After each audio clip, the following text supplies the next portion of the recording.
Hello, this is Theseus Fitness. My name is Ethan Miller. I am the owner of Theseus Fitness.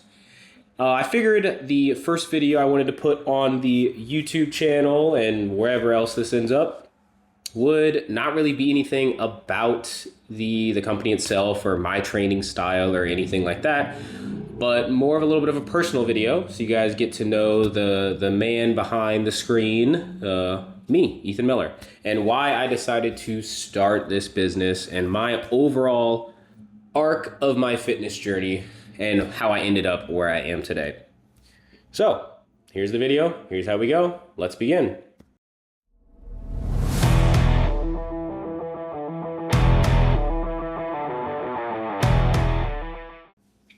Back in the day, if we're starting at the very beginning, we were going to be going all the way back to when I was a wee lad, about 15 years old, which is a long time ago. I'm currently 25, so that was a whole decade ago is when we start this fitness journey. That's how long I have been working out and been in the quote-unquote fitness-related world. It's been a long time. So yeah, 15 years old. I played sports when I was younger, all that good stuff, but was never, I didn't exercise regularly, mostly just did the sports, went to practice, went home, ate whatever mom gave me, all that good stuff. And I still did that for a long time after I technically started working out. But yeah, 15 years old, and I started working out. I started working out the summer before I turned 16. You want to know the reason I started working out? Because my girlfriend at the time called me scrawny. I know. Many people get into the gym for reasons like that, which is sad, unfortunately. But that is the truth, yeah. My girlfriend at the time called me scrawny, and it kind of hit home with me because I was very overweight when I was a younger child. Not really preschool, but elementary school, very overweight. Middle school, overweight. End of middle school, going into high school is when I thinned out a lot. Puberty took full effect, and I thinned out a lot, and I got so skinny. You could literally see the ribs through my chest, my ribs through my chest. That's how skinny I was. Not great for playing football and stuff like that, but I survived. But yeah, it just kind of it was like the nail in the coffin for that one, because I was just thinking in my head, I was like, all right, I got made fun of for being fat. Now I'm getting made fun of for being skinny a lot. Let's just, fuck it. Let's just get it. Let's just get big, get strong, and they'll have nothing to make fun of me about. And so I started working out literally at home, doing very dumb things, doing 100 body weight squats in a row, 100 push-ups, very like One Punch Man style training and stuff like that, which then when I felt like I had gotten somewhat strong enough, I could move my body around in ways I liked, I started using the weights that we had at home, things like that. As I was going through high school, like my next semester after I started weightlifting, I joined the weightlifting class and things like that. So I was weightlifting when I was literally for one of my classes, which was nice and things like that. And I kept progressing. And, within a pretty quick time, within like literally just like one half of a year, I was known I was known as like the strong guy. I was known as one of the stronger guys around. I was always strong for my size, especially when I was skinny. I still was able to do things, flip tires at football practice and stuff like that for a kid who weighed like 130 soaking wet. Was pretty nice. But yeah, so I quickly got my, a little bit of recognition. I started being known in my friend group as one of the stronger guys, in shape guys. I did choir through high school, and I was one of the only straight kids in that choir room a lot of the times. And so I got known, in the choir room, I was known as the buff guy. I was known as the strong guy. And of course, it just got, more and more progressive as the years went on. Got in my junior year, I started to actually have muscles, filling out my shirt. Senior year, I was lifting a lot of weight in the weight room. I was in like the advanced weightlifting class, things like that. And just so it was like my persona. I kind of took it on. I didn't really have a persona when I went into high school. And so this one that kind of got put on me through choices I'd done in my life, I definitely took it. And it gave me confidence. But looking back on it now, gave me a lot of faux confidence, I still wasn't a very confident person. I was shy. I didn't talk to people. But people would talk to me and things like that, to comment on muscles or weight I was lifting and things like that. So I kind of made this persona of like, the buff Ethan, the strong guy. And I hid behind that persona through high school, and it got me through high school. It got me, I had other girlfriends and things like that, and I had my friend group, and it got me through high school and things like that.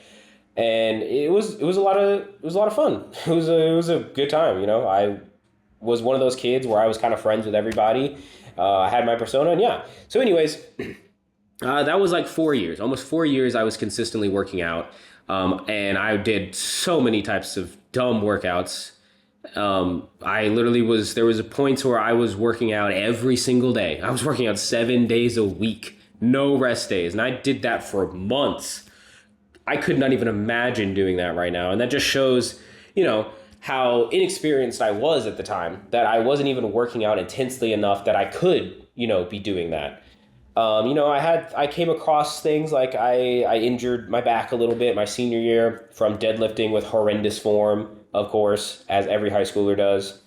So those are things I overcame, and I started to kind of, figure out my body, figure out things that worked in the gym for my body, like how to recover from injuries and things like that. Because, I was working and I was preparing for college. I was getting ready to go to college and stuff like that. So anyways, I graduated high school. I had that persona, and I'm going to college. And I go to college in my hometown. I don't leave my hometown. I go to college in my hometown, which practically none of my friends did.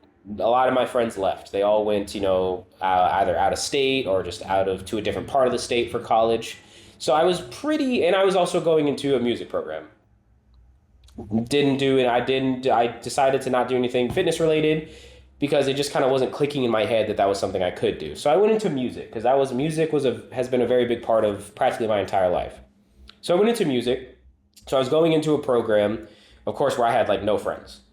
And so I definitely leaned into that buff guy, strong guy persona. I was wearing tank tops to my music theory classes and music history, 8 a.m. music history classes to try to show off my arms. And, I had this in my idea in head. I was like, oh, I'm going to go to this gym. I'm going to go to the rec center on campus, and I'm going to work out. It's going to be great. I'm going to get awesome workouts, and people are going to notice me and stuff like that. And, didn't quite work out that way. Didn't quite happen like that. Because you're the big fish in the small pond, but when you get to the big pond, you're not really the big fish anymore. There's always bigger fish than you. And even when I was in the small pond, there were still bigger fish than me. I was just one of the bigger fish in the pond. So I get to the big pond, and yeah, it's a little bit of a game changer.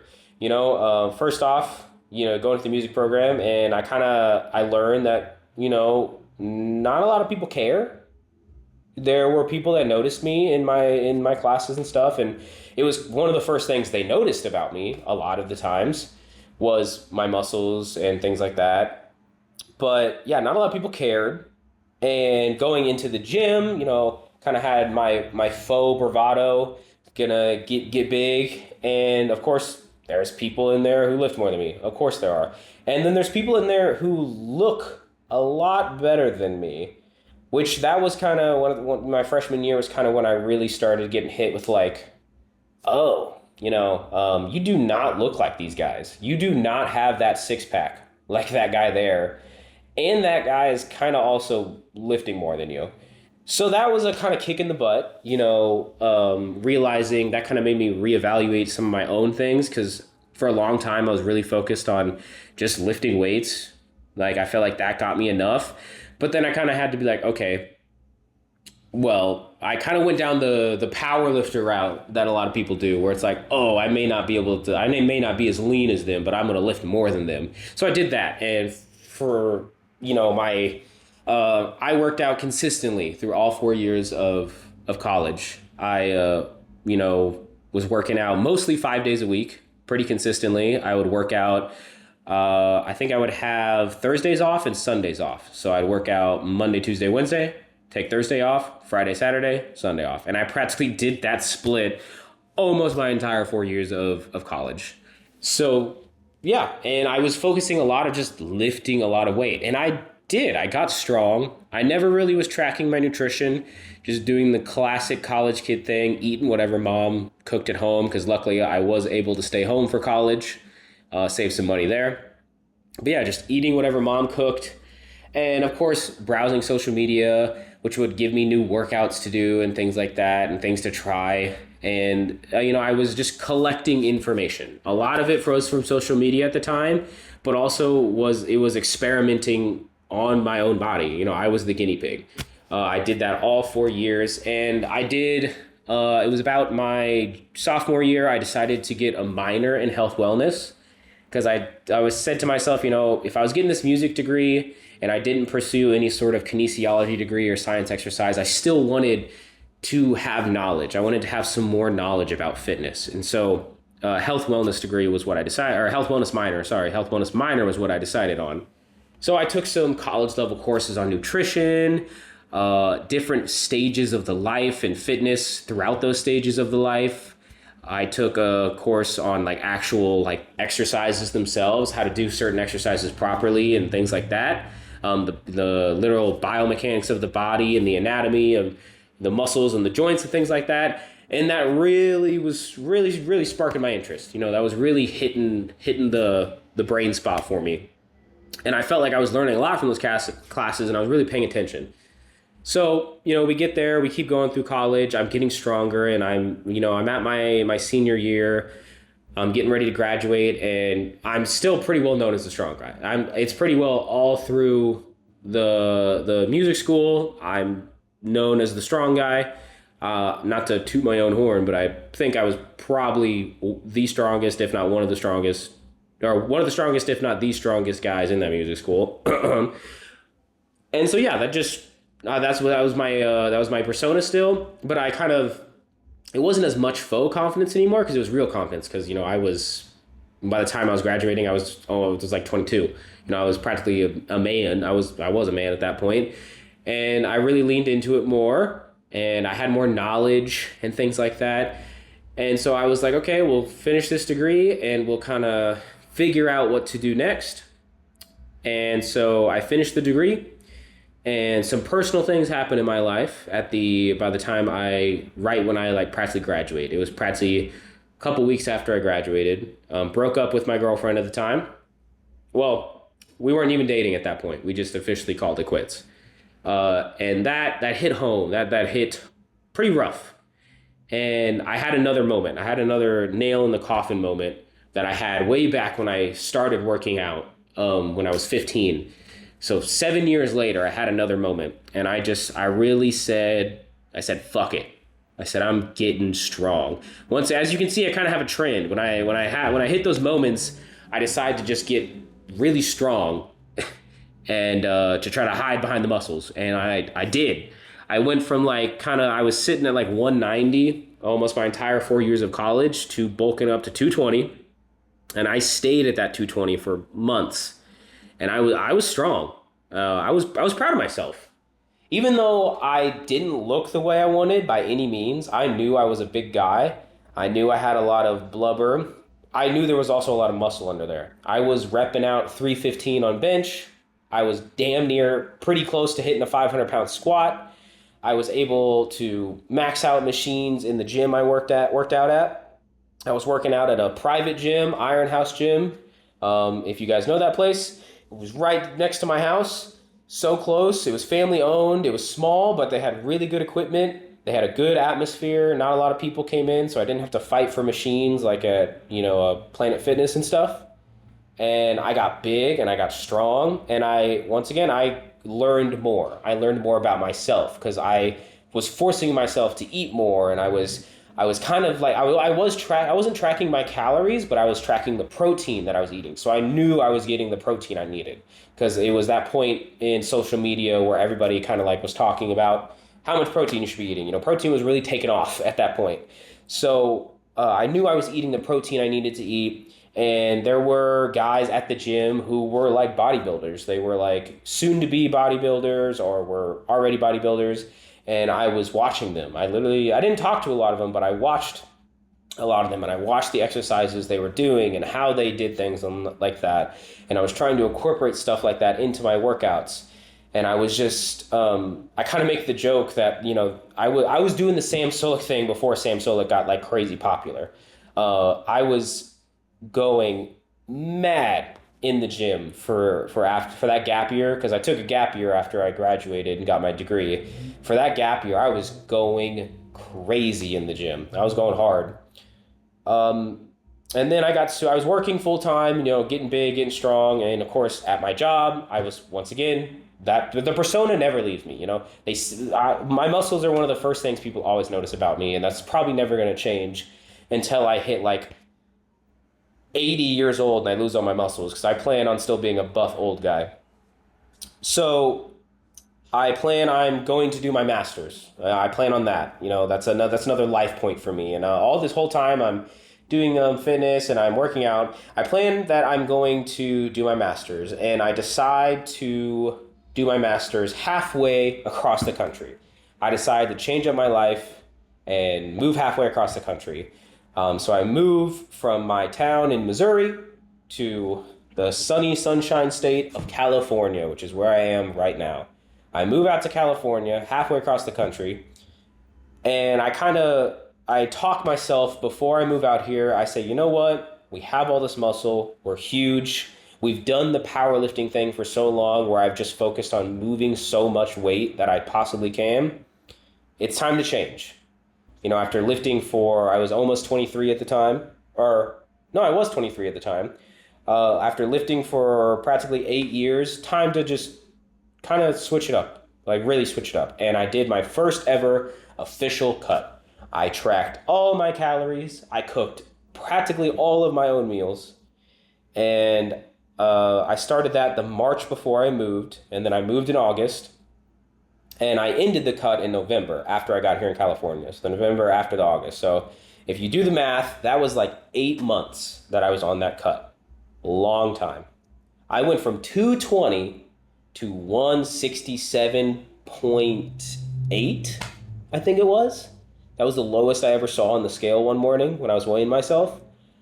I lost over 50 pounds on that cut. And that puts things into perspective. When you lose that much weight as a really not that big person anyways, like 220 it was big for my size. I'm 5'8", pretty average height. So 220 is big, but losing 50 pounds, that puts a lot of things in perspective, and it really gives you a lot of insight on your body. And it was probably the best thing I could have done for my knowledge of fitness. Because that not only it gave me even more dedication, because I had the dedication from all the years of going to the gym, it gave me that dedication on the nutrition side that I really needed. Because I knew the basics of nutrition. I knew that you needed to be in a calorie deficit. I knew you needed to be getting your protein in during a calorie deficit to keep the muscles and all that things like that.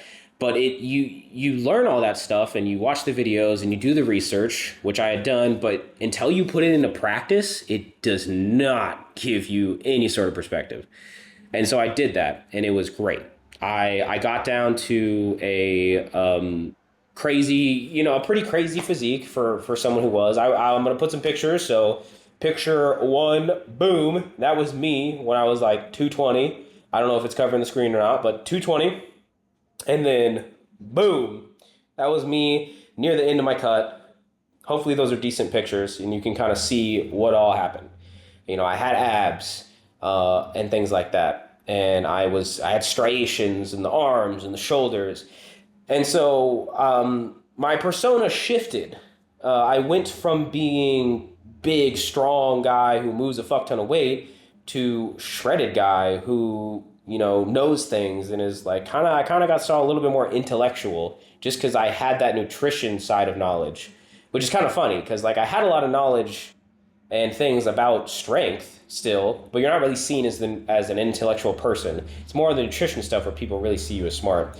So like that persona changed for me. I became more of like the bodybuilder guy. Like my friend group I had gotten out here kind of knew that I'd go out to eat with them, but I wasn't going to get any food. Or even I might sometimes bring my own food. I would literally be in rehearsals on campus because my master's I got is for a master's in music. So I would literally be at rehearsals and I'd have my lunchbox with my pre-made dinner with my chicken and rice and vegetables and stuff like that and hot sauce to put on the rice because it was literally just plain white rice that I'd put some hot sauce on, and that was it. And that, everyone in the music school knew me at that point from that. And so my persona shifted and I didn't mind it. It was good, and I was just looked at in a different light, and it was great. And so I also, not long after I moved out here, I decided to get my personal training certification. So I did that. I started training people. I started working at a gym close to my house. I started training people, getting all that knowledge. And it wasn't hard. It really wasn't hard to train people. It's still not. I'm still doing it right now. I'm still training people in person. It was not hard because I had all the knowledge. Getting the certification really even wasn't that hard. Just like the hardest part was just taking the test because it was stressful. But when you've been doing something as long as I had for, at that point, it was 9 years, coming up on a decade. It wasn't hard. Like, I hate to say it, I hate to break it to you, but I had been doing it for so long. I had done so many different kinds of workouts. I had put my body through so many things. I was the guinea pig. So when I actually was able to start training people and passing off the knowledge, it was just flooding out of my mouth. I remember my first couple clients, I would not shut up. I literally would not shut up. Every movement I had them do, I was talking the entire time. Doesn't matter if they were resting in between sets, they were in sets, they were in reps. I was talking, adjusting things, pricking and prodding at them. I was literally, it was great. I loved it. I still love it right now. It was what I wanted to do, and I knew that because I've always enjoyed helping people. I've always been a problem solver, things like that. And this was like combining everything. This client had a problem, whether it was they couldn't lose weight, they couldn't figure out how to put on muscle, they couldn't figure out how to look the way they wanted. I would help them solve that problem. I wouldn't solve that problem for them. I would help them solve that problem. I would give them the tools to solve that problem. And so, oh my gosh, yeah, I talked so much my first couple clients, my first couple weeks. I still do it. Like all my clients, my first couple clients and new clients, I still get to this day. All they ever say to me after our first session, because, I asked them, how was the session? Did you like it? Anything I can improve on? And they always said, no, it was great. You seem so smart about this. You seem so intellectual about all this stuff. You know what you're talking about. I'm excited for the next session. And so I got the inklings in my head because everybody, you see all the things online, people, online fitness coaching and things like that. And I knew that would be an avenue for my career at a certain point. And I just kind of was like, you know what, we'll just keep working with, people in person, getting all that stuff. And guess what? I had another epiphany lately. Oh, wow. Hey, they're really far and few in between. 3 epiphanies in almost 10 years is really, I think we might need to work on that. But so I had the epiphany and I finally decided to, boom, online fitness coaching business. I decided to start it. I decided to just go ahead and do it because I love training people in person and I'm going to continue to do it. And even with this business at a certain point in the future, I would love to have an in-person side of this business where if there's people who live in my vicinity, I can train them in person. But I can reach so many more people online as an online fitness coach. I can help so many more people. I can give the information that is screaming in my head out to the people and all the things I've learned. And the main thing that I want people to avoid, and I'm trying to help people avoid with this business and why I decided to finally start this business is those 10 years that I did this, is to avoid those 10 years. I did so many stupid things starting out. Like I said before, I worked out 7 days a week, never tracked my calories for years. I got dumb injuries that I didn't need to do. I hurt my back. I partially tore one of my abductors in my inner thigh here. And just like so many dumb things. And I want to help people avoid those things. I want to, where you don't have to spend multiple years working out before you finally figure out what's going on. I want people to tell me what's going on, what they need, where they want to be, where they want to get to, and they can hit the ground running with all the knowledge I want to give them. And that's just the main goal, is once again to help people. Because as much as I love the journey I took, because it created the man I am, the man you see here right now, sitting in this somewhat dark room, talking and yapping at his phone, I don't think everybody needs to go through that. I think a lot of people have other adversities in their life that build their character, and they don't need more on top of that. It built me into the strong-willed, intelligent, motivated person I am right now, to doing all the things I want to do in life. But not everybody needs to go through that. And so I'm here. I'm here to help. I'm here to pass on all the knowledge I have from the years of lifting heavy circles over and over and over and over. And it's been great. And I've loved every second. But you don't need to do that. And I'm here to help. And so that's why I decided to make this business, Theseus Fitness. Of course, I'll probably make another video, with the full Theseus Fitness motto of things that I want to be consistent with clients in this business. But like I said at the beginning of the video, I wanted to just kind of break down my fitness journey, how I got from being a 15-year-old scrawny kid who knew nothing about fitness, was literally doing push-ups and air squats in his room, away from everyone, hidden because he was embarrassed, to being a personal trainer, training people every day, having all of my friends know me as the personal trainer, the buff guy, the strong guy, and things like that, having the confidence I have. I want to get everyone to that point where they have that confidence, they have that knowledge, and they can pass that on to whoever they want. They can pass it on to other people, they can pass it on to their kids, but mostly I just want everyone to just be happy with what they got, know how to get where they want to go, and everyone can be a little bit stronger and more shredded. That's all I can say. Everyone can be a little bit stronger and buffer. So that's the goal. That's Theseus Fitness. That's what I want to do. That's why I'm here to help you. And yeah, that's all. That's my journey. So Ethan Miller signing out. See you in the next video, guys.